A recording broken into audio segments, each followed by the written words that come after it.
Sometimes tension arises without reason. Everything seems calm, but inside, it's like a taut string. You wake up tired, as if the night wasn't rest, but a passage through someone else's dreams. And in such moments, it seems the world is too loud, and you're too open. This isn't weakness. It's the first contact with something that's usually unspoken.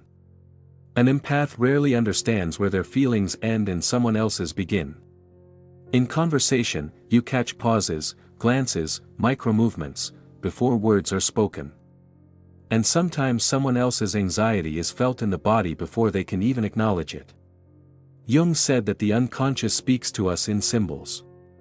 For an empath, this language requires little translation. You may have noticed, after communicating with certain people, it's as if the energy disappears. Not a conflict, not an argument, just emptiness. As if something has quietly leaked through the cracks. This happens because an empath doesn't just listen. They experience it. And if there are no boundaries, they experience too much. As children, such people were often easy. Sensitive, understanding, too mature for their age. They read the mood at home, guessing when it was best to remain silent and when to be supportive. The trigger here is subtle. An empath learns to be attentive to others before they learn to be attentive to themselves. And this becomes a habit, akin to fate. Sometimes you don't understand why you're suddenly overcome by melancholy or anxiety. It was an ordinary day, you didn't watch the news, everything seemed normal. But an empath's psyche is like an antenna. It picks up not only words but also a field. And the world's tension passes through it without asking permission. You often think about meaning. About why things are the way they are. Why some people's pain is almost physically felt in you, while others' indifference frightens you more than aggression. Jung would call this contact with the collective unconscious. Not everyone wants to look there. And not everyone can close the door afterwards. Empaths find it difficult to be superficial. Small talk is tiring, noisy company is draining, and solitude is both savior and frightening. The paradox is that you need silence as much as deep connection. But superficial connection hurts more than loneliness. You may notice how your body reacts before your mind does. A tightness in your chest, a heaviness in your stomach, a sudden fatigue. This is no accident. An empath's body is a diary in which the unconscious records everything the mind can't process. Sometimes life feels stressful not because there are too many problems, but because you feel too many layers at once. Other people's fears, unexpressed emotions, suppressed desires, all of this creates an internal background, as if you're living not just one life, but several at once. And the strangest thing is, you might have long considered this a failure. Thinking that something is wrong with you. That you're too sensitive, too deep, too vulnerable. But perhaps tension isn't an enemy. It's a signal. That you hear what others prefer to ignore. Over time, an empath begins to notice a strange pattern: people in pain are drawn to them. Not intentionally, not consciously, as if something is calling them. It's neither a gift nor a curse. It's a resonance. The wounded are drawn to someone who can feel without words. Jung spoke of the shadow, that part of the psyche we don't accept. For an empath, the shadow often consists of repressed anger, fatigue, and the right to not be good. When this shadow is not recognized, sensitivity begins to work against you.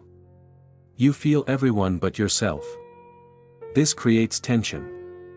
It's as if you're constantly holding the door open to other people's emotions, states, stories.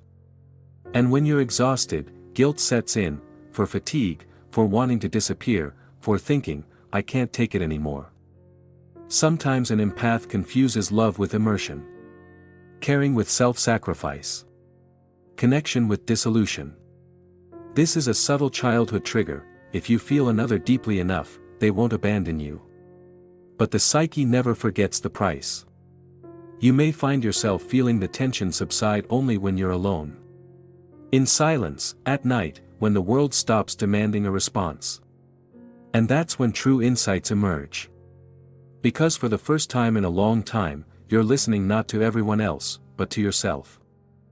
The real turning point doesn't happen when an empath learns to defend themselves, but when they allow themselves to feel selectively. Boundaries aren't walls. They're attuning.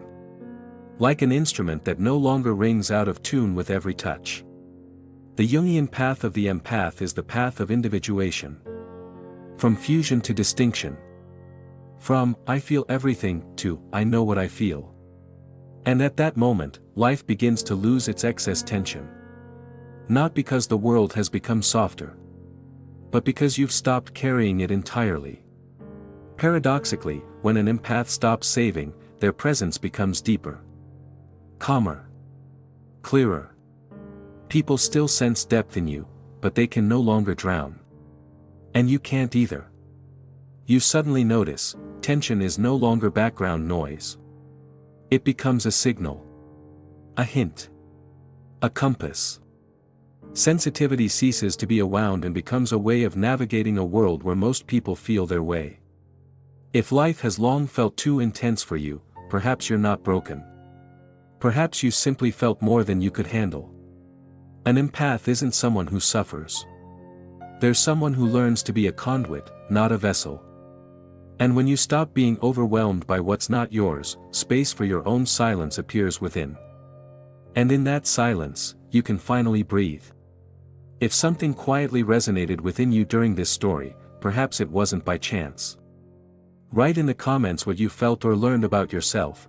This is where you can be authentic. And if such deep conversations resonate with you, subscribe to the channel, we'll go even deeper.